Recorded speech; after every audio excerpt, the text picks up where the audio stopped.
I had one of my clients who ran this men's group, which was quite interesting. One of the things they had the initiates do, which was very intelligent, was to go out and ask 50 women in one day for their phone numbers.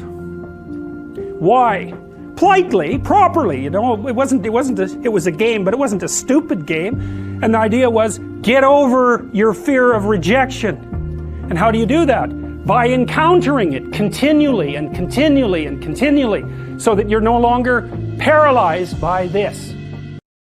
One of the things I like about speed dating, like at least once, is because it gives you a chance to talk to a very large number of women very rapidly. Well, first of all, that's a good way of, it's exposure, right? It's a good way of overcoming that fear of initial contact, but I think it also introduces you in a very blunt way to the diversity of personality, right? Because what you'll find if you go on a speed dating retreat is that there'll be nothing between you and the girl in many cases. There'll be something there sometimes. Sometimes that's okay. You know, you don't have to be attractive to or attracted to everyone. Forcing exposure to that wide variety of experience in a short period of time can be a good way of overcoming your fear. And a lot of that's just an experience, that fear too, right? So you got to figure out how to overcome that. And then I would say with apps like Tinder, it's trickier because the degree to which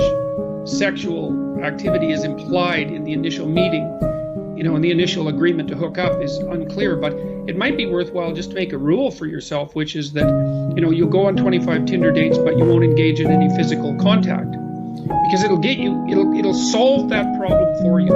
You know what I mean? And then you can concentrate on the conversation, and you can concentrate on overcoming this inexperience that you have that's interfering with your progress forward.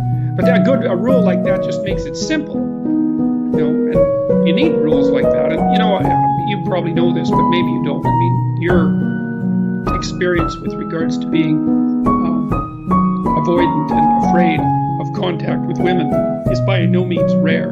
It's unbelievably common among young men, and I think it is exacerbated by the factors that you just described, which is that we're taught, young men are taught in particular, that any show of even confidence on their part might be interpreted as part of this toxic masculinity. And I think that, well, that's something that would have to be unpacked for hours. I mean, what I would say is that women generally like men who have power but don't need to use it. It's something like that. And women who are uncertain and unsettled in their relationships with men would rather, for their own safety, that all men be rendered powerless.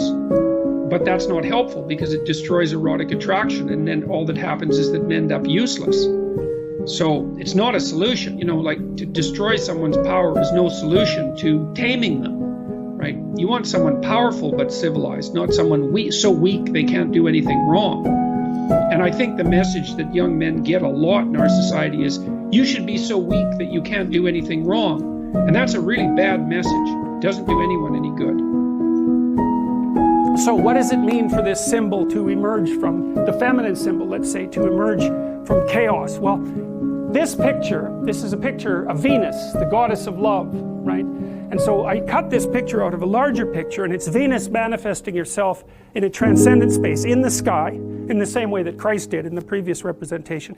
And she has rays coming off her, and there's all these men who are knights kneeling in front of the image. Well, what does that mean? Well, it means that men use the image of female perfection to motivate themselves. And that's exactly right. That's precisely what they do. You see that in the Tom Sawyer story. So Tom Sawyer is about 12 years old, and he's still hanging around with his friends like Huck Finn. And this girl moves across the street, Becky, and she comes out, and he's struck by her for the first time in his life. Something's changed. And the first thing he does is hop up on a picket fence and show off and balance in front of her. And he's saying, well, look at me, look at me. He's like the male bowerbird building something beautiful so the female will approve of it. And it's motivation. You know, and that's something that I think modern women don't really understand about men. They don't understand that, at least to the degree that males are uncorrupted and not bitter because of being rejected, they're doing everything they can to kneel before the eternal image of the feminine and try to make themselves worthy. That's the chivalry story, right? That's what you should encourage in your partner. So out of chaos emerges this first form. It's the feminine form. It's partly the form that represents novelty as such. So, and on one hand it's promise, and the other hand it's threat. That you wouldn't believe, and I don't know, because I don't know, I don't understand the situation with women as well as I understand the situation with men, obviously, being a man. But I don't know if women have any idea how paralyzing they are to, especially young men.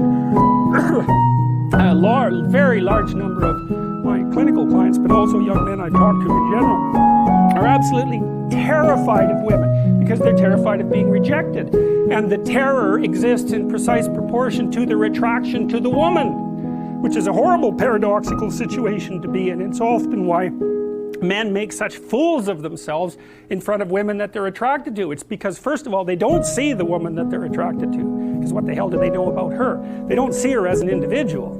They see her as the manifestation of a judgmental ideal.